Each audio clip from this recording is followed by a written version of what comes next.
Good evening. My name is Jason Reppoltz, and I'm the Cultural Affairs Officer here at the U.S. Embassy in Moscow. I'm really excited to welcome you to tonight's program called Shelter Sounds. It's our new virtual concert and discussion series featuring American artists.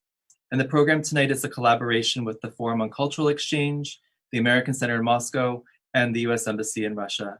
We could think of no other person who'd be better to kick off our Shelter Series program, our Shelter Sounds program, than Grace McLean.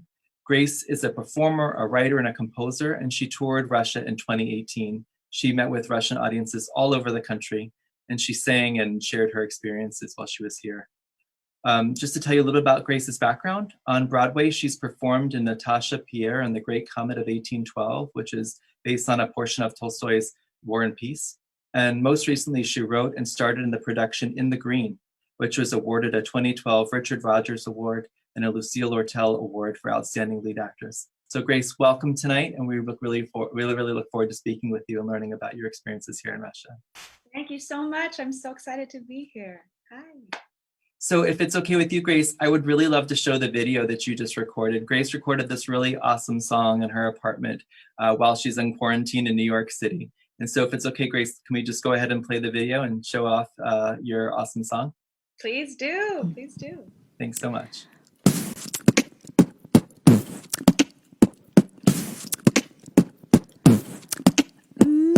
I had a dream last night. I was back in high school, wandering the hallways looking for my homeroom, wondering why I'm 35 and feel 16 again. The distance between now and then.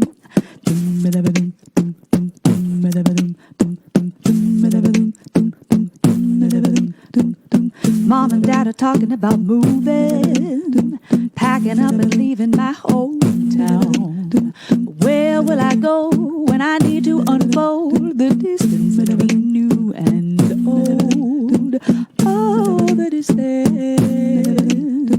Oh, the distance. Oh, the distance. Oh, the distance. Sun clocks out on another work day, but I keep working on my own. Wondering if I should keep on keeping on the distance between dusk and dawn. Oh, the distance. Oh, the distance. Oh, the distance. Oh, the distance. Oh, the distance.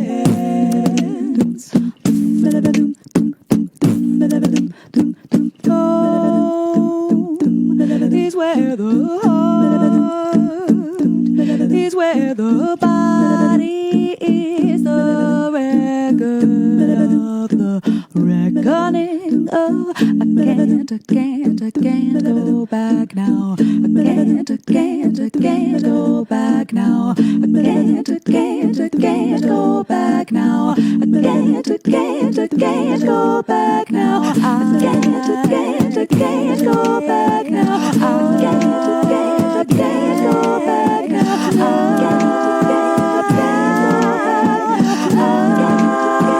now. Summertime in Massachusetts, whiskey in a Brooklyn bar.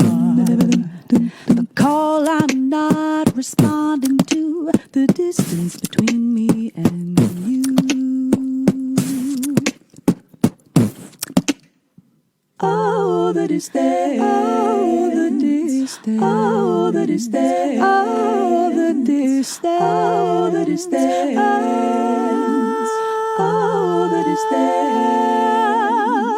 La la la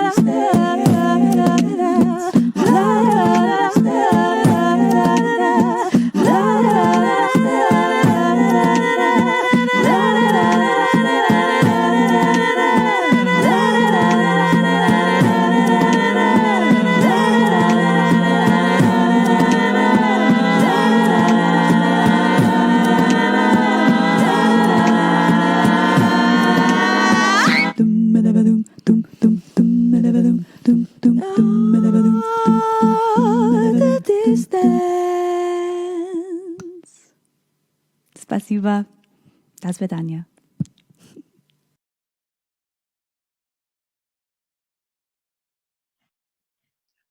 Wow. There's no other word but wow. That was incredible, Grace. Thank you so much for sharing that with us. To start, could you just give us a little bit about you? Can you tell us about you and about yourself and all the great work that you're doing in New York? Yeah, I'll do my best. All the great work I'm doing. Hi, my name's Grace. You know that. I am an actor and a singer and a writer and a composer and a vocal coach. That's what I do. Yeah, it's been, I've been here for quite a while and have been lucky enough to be a part of the many communities that there are thriving here in New York. Yeah, and it's brought me, as you've heard, to the Broadway stage, to off-Broadway stages, to being able to write my own work. I have not only a band that I write for, we're called McLean and them Apples. And we have a couple of albums out. But yeah, I wrote a musical, a piece for theater about this 12th century German mystic who I am obsessed with, and decided that other people should know about her and her early life and her crazy work. And then apparently it worked out that other people did want to hear about that. So it became a show that people saw. It was thrilling, and the hardest thing I've ever done. That was the hardest thing I've ever created.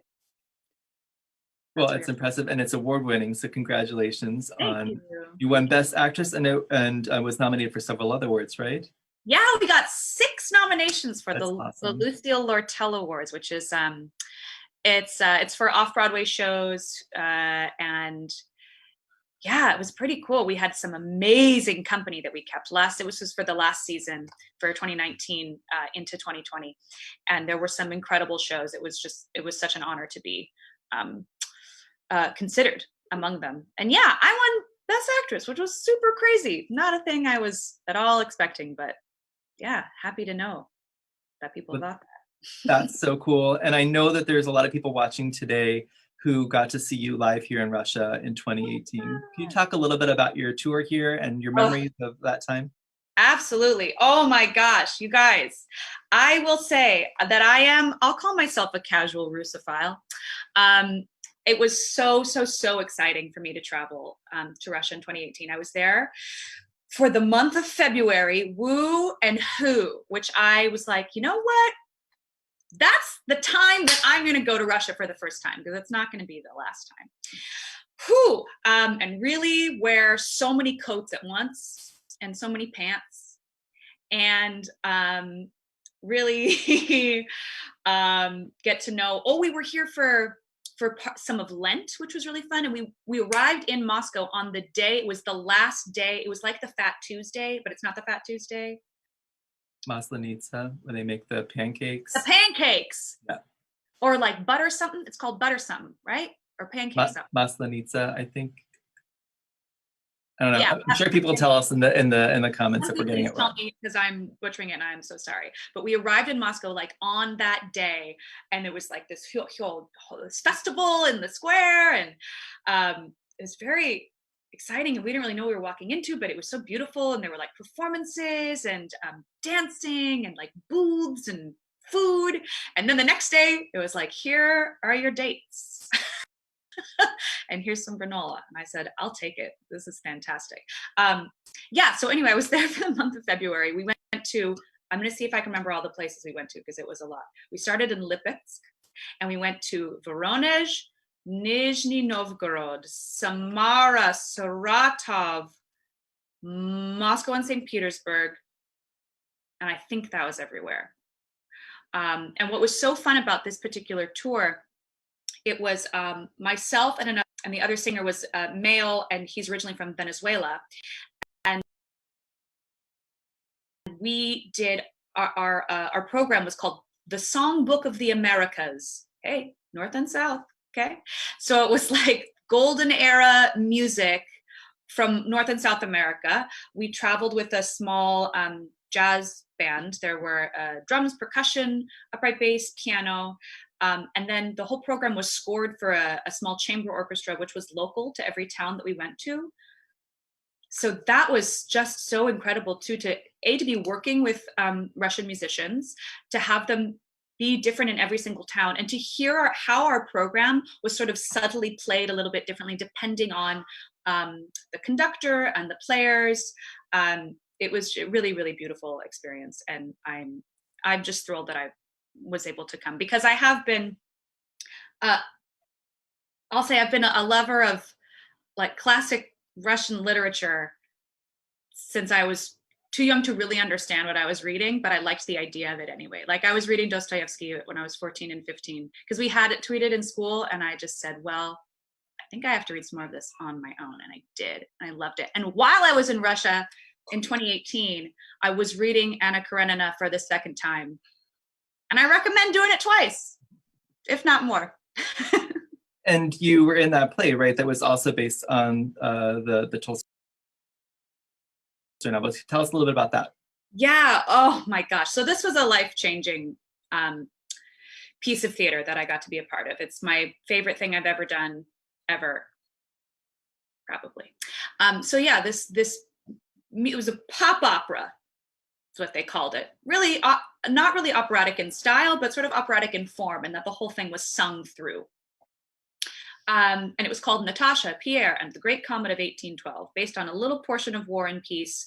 The portion where Natasha gets sort of seduced by Anatole, and it's, yeah, not good for her.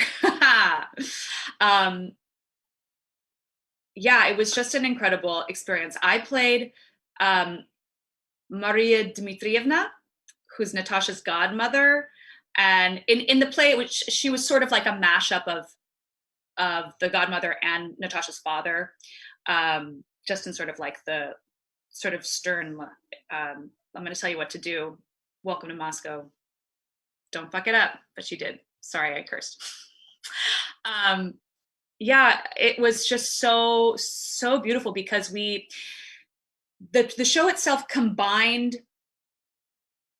some period elements, like the sort of main characters in the show. All of our costumes were like 19th century Russian costumes, and there was some beautiful, like it was scored for cello and viola and some classical instruments, and then it was also like firmly rooted in now. So there were, like when Pierre and Dolokhov, when they go to the club was like club with like lights and vodka and drinks and things. Yeah. And also the show had an electronic element musically as well. So there was this combination of classical music and like very modern, very progressive music all happening at the same time. And I think that really spoke to the timelessness of the story, even though, War and Peace is, we think of it all as this, I don't know what you think of it as. I'm sure you have your own. I mean, when I say you, I mean Russian people have their own relationship with War and Peace. But in the West, we're like, what? Oh, that is a big, long book. And yes, there was a question, have I read it? I have read it twice and should read it. Recommend the second time. Recommend more than once. Yeah, I am in love with Tolstoy, as everybody should be. But yes, to recognize that the like time and place of the story are of course like rooted in something very specific, but the substance is timeless and transformative. Yeah. Awesome. Well, I know there's questions that came in advance of tonight's program, and there's questions that are coming in live. And just to remind everybody, if you'd like to ask questions, please go ahead and type them in, and we'll get to as many of them as we can. But one of the questions that came in before the program started was about your inspiration. So if there was a person that inspired you to make music, or what inspired you to make music, and which famous musicians do you most admire? Well. I come from a family of musicians. So my parents played music. My mother was a singer. My dad played bass and he sang. And so I grew up with that in my home, and it just felt like something that that spoke to me as well, and that seemed possible because I it was modeled for me in my family, and something that I wanted to continue to do for myself. And initially, when I was first sort of musicalizing, the thing that, or the style that was really speaking to me was jazz. So my first real voice teacher was a specifically a jazz voice teacher, which is a little bit funny because I think a lot of times people, I don't know, it's like musical theater or it's opera or it's like a certain kind of technique of like standing and breathing and saying the things. But the jazz approach was a little bit different because my teacher, her name is Carmen Bradford. She's still around. She is a fantastic jazz singer. And then actually that was in California. I grew up on the West Coast of the US, and now I live in New York on the East Coast. When I moved to New York for college, when I was 18, I started taking lessons with Carmen's mother, who's also a jazz singer, all in the family. Her name is Melba Joyce. Yeah, incredible family of musicians. But Carmen's approach was really about style and interpretation and storytelling. So not necessarily the thing that I found that I really loved about music, which is I think why people love music and want to come to it in the first place, is not so much about like, how do I sing this note in the most pure way? I mean, that's part of it. Okay, great. But you can listen to singers who sing everything correctly and you don't feel anything from that. So what Carmen was really getting at was, how do you tell the story of the song? The song itself is a map, and you have to be the journeyman who follows that map. And then you also have to bring your audience along on that journey with you. So it's a little bit of like, how do we persuade you, the listener, to come along with the journey that I'm going on, that this person over here wrote this thing. So, I had exercises with Carmen that were like, I was never allowed to sing a song the same way twice. Even if like in the song, you have to go back and repeat it. Like a lot of times in jazz songs, they're not that long, but you'll like go through it once. You go through it once with the words, you go through it again with a scat. You go through it a third time with the words again, but like kind of combining the scat. Like that's one way to do it. Could never be the same. With Melba in New York, Melba Joyce would not let me sing a song until I could first speak the words and leave her like crying. And that was really hard and scary for an 18-year-old girl and a 60-year-old woman to make a 60-year-old woman cry with the words of Misty or whatever. So that was a way in. There was a second part to your question, which was, which famous musicians do I admire? Right. Fiona Apple. Have you heard her latest album? It's wild. I love her. I love her because she is doing her own thing and she's doing it really, really well. I'm going to go a little bit on the cuckoo line because famous people they may not be famous to you, but I know who they are and they do inspire me, so I'm going to tell you about them. There's a group called Tune Yards, and the lead singer is this woman. Her name is Meryl Garbus. Crazy. Oh, she does looping. So like what I was doing in that song, let's talk about that for a second, the song that we showed. So amazing. I was using a looping station. I go like this as if I'm going to show you the thing, but I don't have it with me. It's in the other room. I can't go in there. What happens with the looping station is I found that I'm not a great or fast enough picker-upper of instruments like the piano or guitar or whatever. Like I can play those things a little bit, but I want to think and be able to perform a little bit faster than that. So I found this device, which is amazing, which allows me to use and amplify and multiply my single voice to become a whole band, to become a whole orchestra. So what happens with the looper is I record something into it. It loops whatever that thing is that I recorded. So that's the first thing I laid down. That is the length of the loop for the whole song. And then from there, I just found that I'm able to, as I said, like harmonize with myself, make beats, build a whole song on top of that.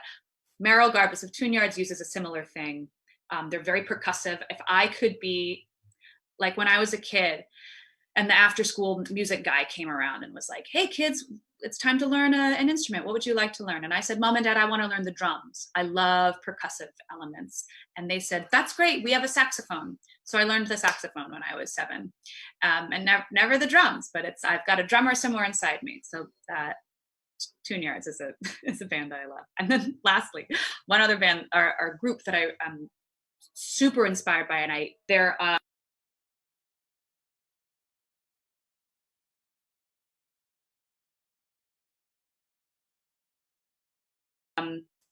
it's all their voices, but they're using their voices as instruments. So there's not really words, there's not really lyrics, but there are like soundscapes with these people's voices that are just absolutely astounding. They'll do a thing where they'll hire people, like an expert in tube and throat singing, or an expert in like whistle tones, or an expert in yodeling, and they'll learn how to do that, and then they'll hire composers to write for their voices. It's amazing work. Roomful of Teeth, check them out. Period. Sounds really cool. So on that looping machine, Adam asked a question. Could you talk a little bit about the challenges of composing music using that kind of technique?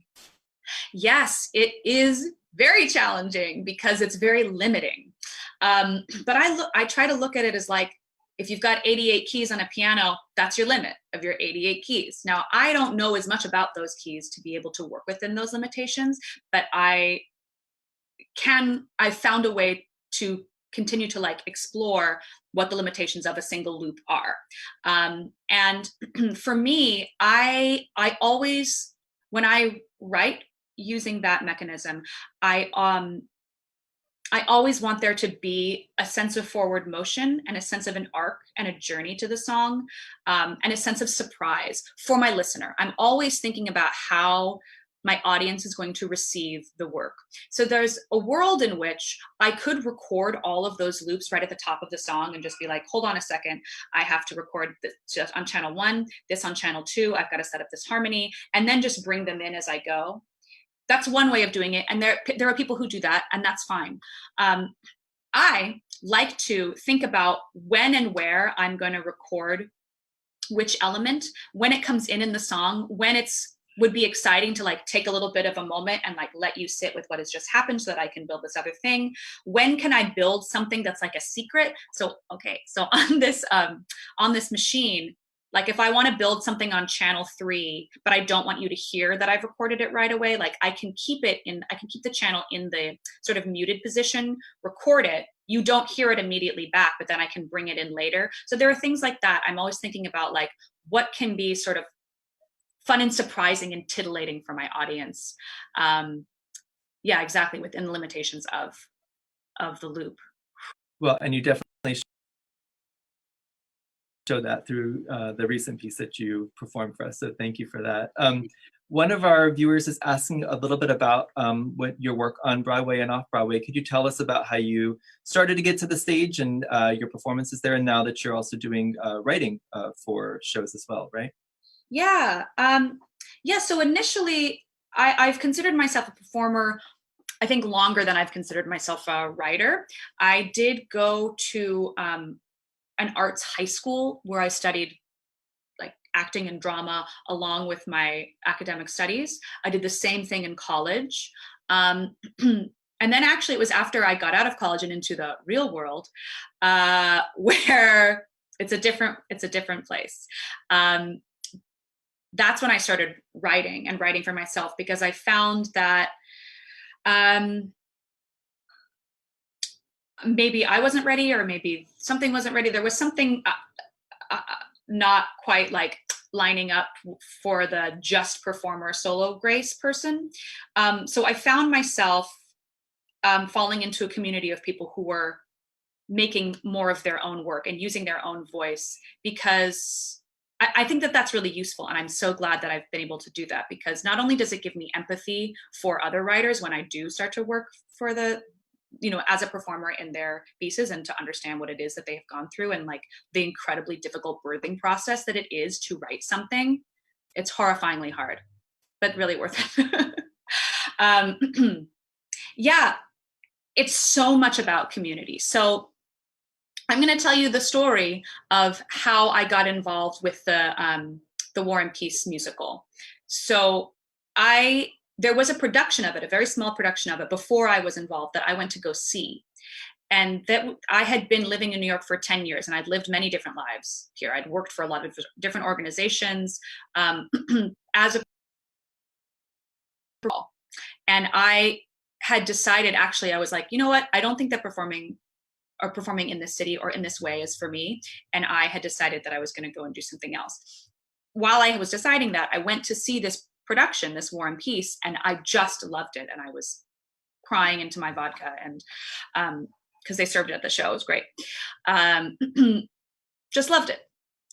I went to see it because I knew the organization that had been presenting it, because I had had a previous relationship with them as a writer and a singer of my own. I went to see it because I knew and admired the writer and director, again, from the community that I was in, and I wanted to show my support for their work. That's it. Then they decided that they were going to continue to remount the show and to let it have a life. And they reached out to me to audition. And I thought to myself, well, that's so funny, because I just decided that I don't do this anymore. But I love these people because of the community that I am in. And I will show up to this audition just to show them my support for their work. And in continuing to show up for these auditions, just so that my attitude was not like, oh, I hope I get this job. My attitude was, I want to support these people. Somehow I ended up getting into the show and having it keep me in New York, and literally changing my life and showing me that there was finally a path, like a sort of like legitimate professional path for me as a performer. But it took a long time for me to find that. And I was only able to really find it because of the people that I surrounded myself with and the work that I decided to support because I liked it. That's great. So there sort of maybe a related question that came in. The question is there a motto that you live by? Is there a specific motto or axiom that you follow or try to follow maybe? I really love this question. And it's something that I think that I have been thinking about and meditating on. And I don't know. I wish I had something like that, but okay, something's forming. Here it is. I think it has something to do with authenticity, being able to listen to and respond sort of actively to the things that resonate with me, even if they're not mainstream. Here's the way to say it. My motto would be, find your weird. Mm-hmm. That's awesome. Yes. So in that vein, what advice would you give to people just starting out, people who want to become performers or singers? Do you have any advice for people, inspiration or otherwise, that you would give people at the start of their careers? Yeah. Everyone says this, but really I'm going to say it again. It's really hard. It's very hard. It's important to know why you're doing what you're doing, to really believe in whatever your weird is when you found it for yourself, even if other people don't quite. I think it's important for you to know what it is that is driving you and is speaking to your heart. I'm going to say to that end, just another little example. The show that I wrote that went up last year and won some awards about the 12th century German mystic, so weird. I found out about her because I studied medieval art in college for no other reason than that I liked it. It had no useful purpose. I mean, also arts school. Ooh, what's the useful purpose of that? I don't know. But anyway, I also decided to go to a school for my higher education that included some academic courses because that was important to me. I took a course in linguistics. I just did things that I thought would be interesting because I thought they were interesting. So that's all to say, I was taking these classes in college in medieval art thinking like, why am I doing this? What am I going to do with this information? I don't know, but I know that I like it. And I know that what I'm learning in this class makes me want to read these other things and makes me want to go look at this art. It makes me want to think about it. It makes me want to talk to and educate other people about this centuries old, seemingly very dry subject. And ultimately, years later, it led me to doing such deep research that I had to then share it with people in a new and different way that was in my own voice. And I think that that's important. What was the question? The question was advice that you'd give to people that are starting out, trying to become performers or artists or singers of their own. Yeah. Do the work, find out what you like, and learn as much as you can about it. Share your work, fail, learn from your mistakes, find a community of people who support you and who you can also support, and challenge yourself and each other. Yeah. So a somewhat related question that I really like. Clearly, you've got a lot that you're doing right now. You're an actress, you're a writer, you're a composer, you're a singer. So how do you unwind? How do you find some time? You said something about meditating, perhaps. Is that something that you do, or what else? Yeah. How? Oh, that's a great question and a great thing to remind oneself to do. Here's what I like. I like taking walks. I like going on hikes. I like taking baths. Love an Epsom salt bath at the end of the day. Meditating for sure. I like having things to read that are just pleasurable and that are not necessarily speaking to any of the other work and research that I'm doing, which is really hard for me to do because everything seems to relate to everything else. But yeah, it's nice to just have something that feels like a little turn off of the brain. Also, I love my husband. He's rad. We hang out together and we play cards and we watch silly TV. Mostly it's nature. Mostly it's getting out and walking around. We went on a long hike yesterday. If you can do it, you got to get out. What the trees are saying, it's so dumb, but it's really good. They're really smart, those trees. So not to take a shift, but there's a lot of questions about your time when you were visiting here in Russia on your tour. Yeah. So some of the questions that have come up are, did you see any parallels between Russia and the United States while you were here?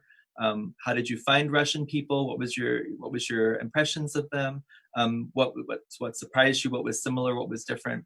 All that stuff. Could you go into that a little bit? I can. I loved my time in Russia.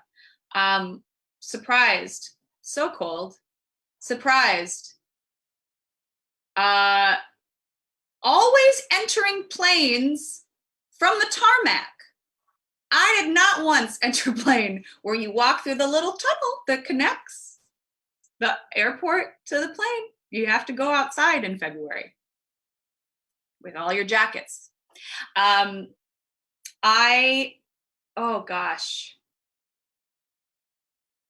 I feel like almost every, at least in the orchestras that I met, I think it's because we were like in a work mode, that I think everybody's first impression of each other, probably of me too, is that we were like, oh, I'm doing this, you were doing this, and we are working, but we are working a little bit separately, but we're kind of looking at each other. And then as soon as we would play the music and do the music, it was like, and everybody like exploded and was so like warm and rich and just loving. Yeah. Oh gosh, there was one conductor, I'll tell you a story.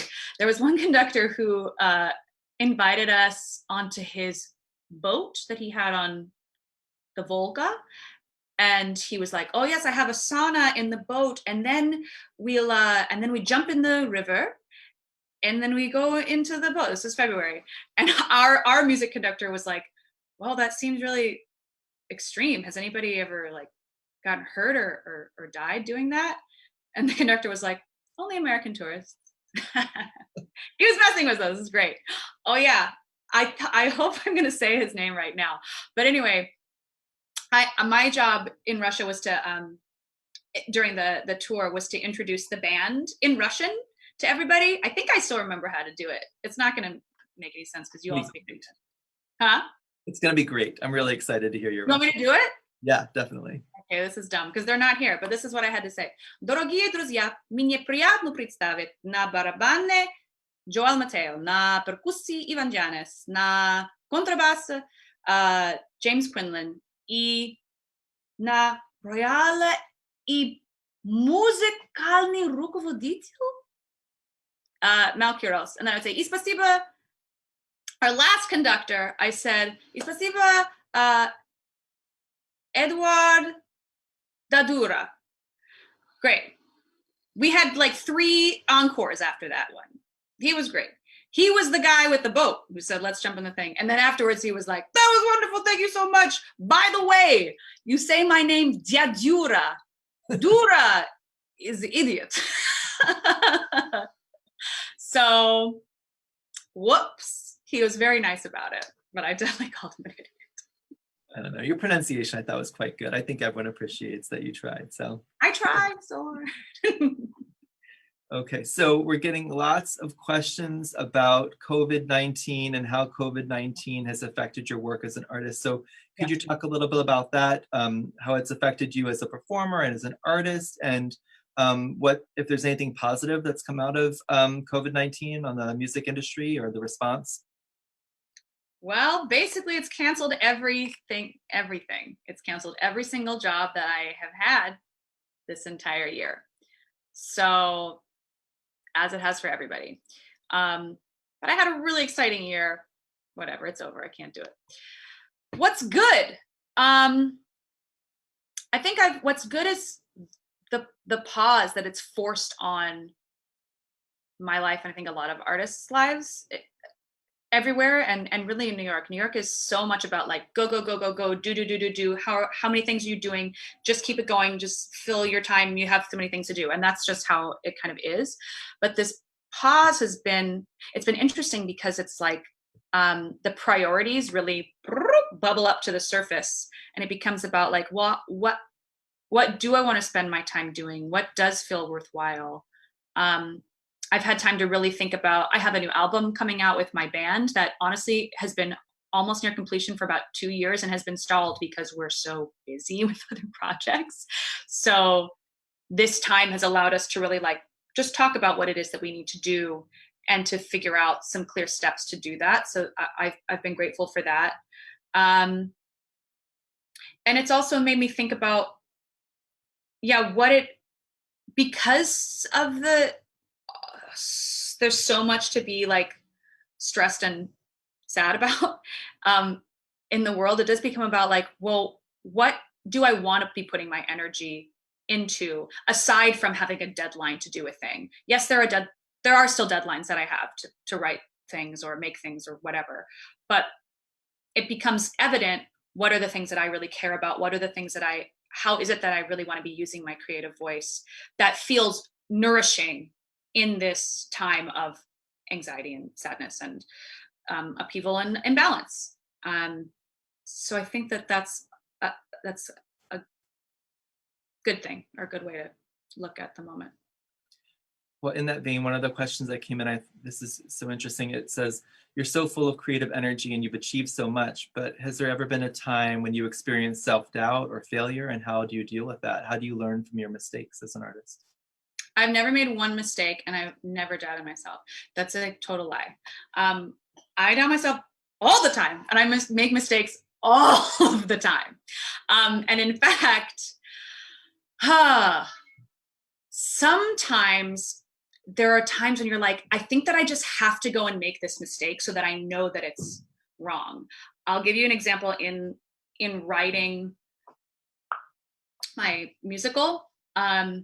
I rewrote that thing. Like, I knew the basics of it. I knew it was like, here are the people, here's the time frame, here's what's going to happen. But the sort of how all of that was going to happen, I rewrote that thing so many times. And doing that is like giving birth to a thing. It's so hard. And so like a year before we were going into rehearsals and production, I went on a series of retreats. I went out of town with a couple of organizations that were just like, here's where you will come and you will work on this, and then you will talk about it or give a presentation or something, but here's just some time and space for you to just think about that. So wonderful, so worthwhile. I love retreats, especially, in the before times when everything was go. Retreat spaces were a wonderful time to just go and shut all of that off and just think about the project. So about a year before we were really making it happen, I was still like, grappling with some questions. And there were some of them where I was like, I don't think that this is quite right, but I can't get it out of my head. So I have to just go and make this mistake. And I did it. And I presented it in front of a bunch of strangers, and it colossally failed. And it was humiliating. But I learned a couple of things from that I am grateful for. I'm just going to say, even though I was really, and when I'm saying like, I was like crying in my room, like, should I make up an excuse to get out of here and go home? Because this is so awful. But what I learned was there are boundaries of things that you can share. And sometimes you don't need to share things with a bunch of strangers in Auburn, New York, where they make the Genesee beer. I learned that. Number two is that also I remembered that they were a bunch of strangers in Auburn, New York, where they make the Genesee beer, and I'm never going to see them again. So that's okay also. And I learned that the thing that I thought was probably the wrong way to do it was. And there's like no way to get around all those things, but I'm so glad for each of those lessons. I'm so glad I did it. Even though the crying in the room was really hard and painful. Like, I'm not crying now, just had to cry for that one bit of time. Call my best friend, and it was fine. Yeah, I think that answered that question. I think that answered that question. Another really interesting question that came in: if you were born in another century, would you still be a musician? And if not, what would you rather be doing? Oh God, if I were born in another century, I'd probably not. I don't get dark, Grace. Don't get dark. I don't know if I'd be a musician. I feel like I'm able to be a musician because of there's so much like wonderful opportunity and choice and room for a person from like a pretty humble background. You know, I don't come from any kind of money or anything like that. You know, to be able to like support a career where there's still not a lot of money, for that to be sort of acceptable, and to also be a woman who's doing those things, who, you know, I don't have any children, and I'm in my mid to late 30s, you know, and I'm able to make that choice for myself so far anyway. So I don't know, if I were born in another century, I feel like I would probably be a witch. That'd be the closest thing to being a musician, which is like some kind of a deviant. Excellent. All right. So we'll switch topics a little bit. So Maxime wants to know about social media and how social media impacts musicians. Does it help as a musician, and how do you use social media in your field? That's a great question. Do you have any tips and tricks? Let's talk about it, Maxim, because I'm bad at social media, but I could be worse.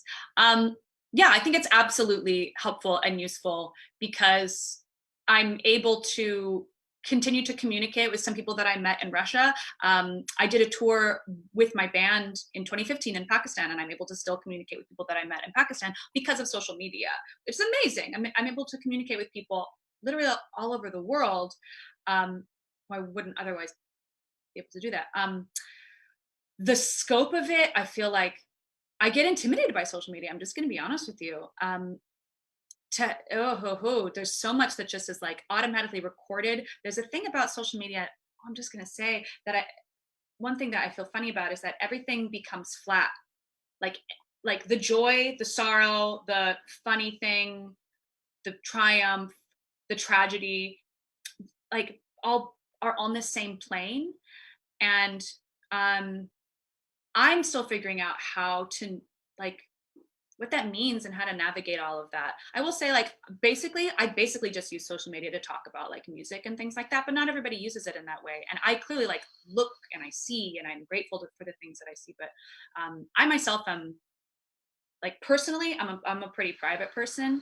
So for my work, for being able to share things that I'm making on social media, I think that's absolutely wonderful. But I also know that there is an opportunity to create and to engage a little bit more intimately with people. And I'm still figuring out how to do that in a way that feels good for me. So I wonder how that works for you, Maxim. Talk to me on social media later. But you do, share your thoughts and feelings through your work. So could you talk a little bit about, are there specific issues or social things that you bring up in your work? Is that how you communicate your thoughts and feelings on those kinds of things? I do if I feel really personally connected to them, if something has impacted me personally, because then I feel like I can speak to it. So, you know, I don't think of myself as like an overtly political artist, although I think some people would argue with that about being an artist is already like, that's already a political thing. But I talk about what it's like to be a woman, to have feelings, to have anxiety, to have depression, to be around or near and having engaged in trauma, and the healing around that. Those are some vague things that I just said to you, but that's what I think. So could you talk a little bit about being a musician in the United States? It's clearly a very difficult business. You know, there's a lot of people trying to become musicians, being famous in the United States. Could you talk a little bit about that? Like, when did you go from being somebody who was a singer to being a performer as a profession? Was there a point in your career where that happened, or was it a gradual kind of thing? I think it's all happening all the time. And for me anyway, those things are all intertwined, like being a singer and being a writer and being a performer, you know, of my own work and of other people's work. Again, that comes down to just the circles that I've run in and the people that I know. And that just, again, comes down to like community and connections and support. There has not been one like aha moment. And I don't think that there is, because I don't think that there's a time that you like, and now I've arrived. There's no arrival. Maybe there is for some of those people in that like woo, woo, woo, woo, woo echelon, you know, at the Grammys or the Oscars or whatever. But that is, I don't know how to climb that ladder. P.S. There is no ladder. There's no such thing as a ladder. It's just a big ocean and we're all just trying to figure out how to swim. So yeah, it's just about like continuing to do the work, to challenge yourself, to ask the questions, to find out what feels worthwhile. And again, for me, it's about being authentic. Like I've had opportunities to sort of like write for or perform in things that would have been maybe a little bit more like lucrative or high profile, but like did not sit right with me or didn't resonate with me. And I decided that I didn't want to spend my energy on that. And not everybody does. Some, you know, you can look at artistry as a business, because it is. And there are certain decisions you can make around that. And you can also look at artistry as something a little bit more, I don't know, philosophical or intellectual and or like hearty. And those lines are all blurry too. But yeah, those are questions you have to constantly ask yourself, because again, there's no arrival, there's no plateau, there's no ladder, there's no guarantee. Yeah, just a lot of questions. An interesting question that kind of builds on something you mentioned earlier. Earlier, you talked about how you're always thinking about your audience and how they are experiencing and hearing your music.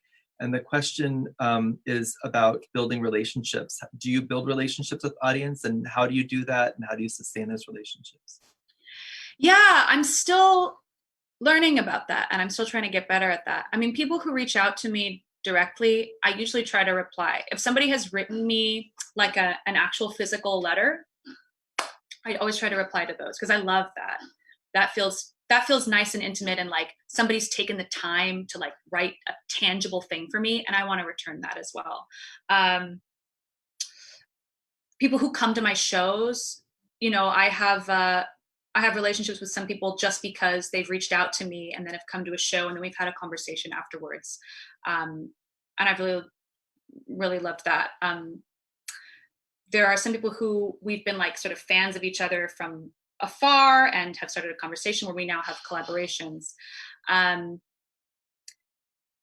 Yeah, I will say, like, there are some people who reach out to me and they're like, can you do this, answer this questionnaire for my school or my class, or can I do this interview with you? And sometimes that gets to be a little bit much. And so I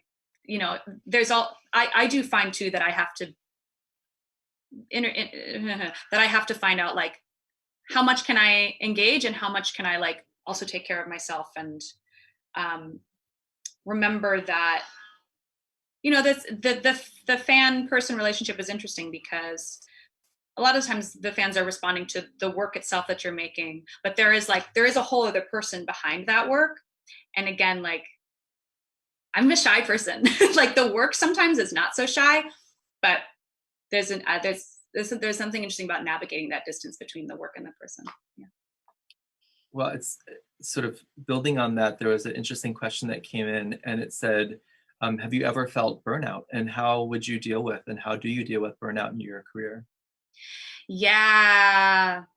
It's hard because it's hard to take the time off sometimes, just because when there is a momentum or when there is a thing that like has potential for momentum and you're like, doesn't even matter if you're tired, you got to just push through because it's going to mean this. Oh yeah. It's hard. Again, I'm going to go back to the nature. And by that, for me, like that means getting out of town. When I can I like being here in New York because there is so much going on all of the time. And so you can like ride that wave, but it also sucks so much out of you that being able to get away and to turn off the phone, to turn off the computer. Oh, one of my favorite times, I went on a silent retreat for 7 days. I didn't look at my phone. I didn't talk to anybody, literally, because it was silent. That was one of my favorite experiences that I've had in my life. And that was, at a time when I really needed like a recharge. Silence is recharging for me. Like not consuming anything, I find really helpful, and just sort of like dumping. That can be meditation, that can be a bath, it can be walking in the woods, it can be a week of silence. Disconnecting, I think, is a good recharge. Sort of shifting gears a bit, there have been a couple of questions asking about your international travel. So you mentioned Pakistan, we know about Russia, but where else have you performed internationally? And could you talk a little bit more about performing internationally and what's different or similar to touring and performing in the US? There was another tour that I went on a couple of years ago. We went to Italy, Croatia, and Serbia. And then this tour went on to some other places that I wasn't able to go, Macedonia and Turkey and Japan. I'm sad I couldn't go there, but it was with this same piece. This was not a piece that I wrote. This was a piece I was a performer in. And it was written by this amazing composer, Elizabeth Swados, who passed away a couple of years ago. But there's actually an album of hers of her work that just came out called The Liz Swados Project. And I highly recommend checking it out. She was an amazing artist. And I want to say activist, but like activist, like through her art, just the way that she was making work, the voices that she was championing in her work was nobody else was doing the work, the kind of thing that she was in as loud and rageful and creative a way as she was. So anyway, we took a piece of hers to those countries because it was about this woman who was a mentor of hers. It was about this woman's life. And I particularly loved being in Croatia and Serbia because we did, not only did we perform the concert, but we had interactions with students there. We would teach some of the piece and then talk to them about what it was like to be an artist in New York versus an artist in Croatia and Serbia. And I really learned a lot that I just didn't know about what artistic life was like there for them and the sort of challenges that they face that I didn't have the same sort of walls, I think, that some of these young students did. And it was interesting to hear the young people talk about the kinds of things that they wanted to make, and also to hear the older generation like stamp them down a little bit. And I was just like so proud of these young voices for sort of fighting against that and fighting for their own voices to be heard, and and the like sneaky and amazing ways they were finding to say what it was that they wanted to say, even if it was like simple things. I found that I was happy to be there to like learn that and to learn what it meant to be an artist in New York or in the US, to really see that as being an entrepreneur, and to recognize that that sort of access to entrepreneurship just doesn't exist everywhere. And to be able to just have that conversation with people, I think was really illuminating. And I always wanted to go back and see how they're doing. Do you have any plans to be traveling back in Russia anytime soon? My colleagues in Ekaterinburg, at our U.S. consulate in Ekaterinburg, are saying, when are you coming to the Urals? But when are you coming back to Russia, I guess is a good question. Oh my gosh, that is a great question. And I have no idea, but I really hope that it's soon. I mean, I can't go anywhere right now. Might walk around my block later. But I hope very, very, very much to return to Russia soon. I absolutely loved my time there. And who knows, maybe it'll be in the summertime and not in February. Although I'll take it again. I'll do it happily. I'll sacrifice my fingertips. I don't care. To the cold. It's about cold. Well, could you talk a little bit about where people could find your work online, or how they can find you on social media, or where they should, if they're so inspired, look online after this program? Yes, please. So you can find me at my website. It's www.gracemclean.com. That's GRACEMCLEAN.com for anybody who's spelling it. One C. Just one C in McLean. My Twitter and Instagram handles are at that Grace McLean. That one. If you're interested, I'm doing a sort of workshop presentation of a new musical that I've been working on with a collaborator at the end of this month. There's information about that on my website. You can also sign up for my email list on my website. There are two different places to do it. It says sign up. Just put in your email and you'll hear it. I don't write too much, so I won't overwhelm you. The cast album for my show about the 12th century nun will be out very soon. And a new full-length album with my band will be out on the heels of that album. So you can hear about all those things on my website, or again, if you sign up for my newsletter. Awesome. Well, this has been a lot of fun. Any closing thoughts you wanted to share with your friends here in Russia who miss you very much? Oh my goodness. Spasiba, thank you so much for coming to spend some time with me. I really look forward to getting back to seeing you on your turf when this is all over. Well, thanks so much, Grace. It's been such a pleasure having you, and we're so glad that you could join us for our very first Shelter Sounds program here today. We're going to be doing other kinds of engagements with American artists and performers. Our next one is on June 10th. That'll be featuring Calvin Booker, who is an American tap dancer, 7 o'clock Moscow time, 9 o'clock Ekaterinburg time. Please join us. Thanks so much, Grace. We can't wait to see you again, either in real life or virtually. Thanks a lot. Thank you. Thank you, Jason. Take care.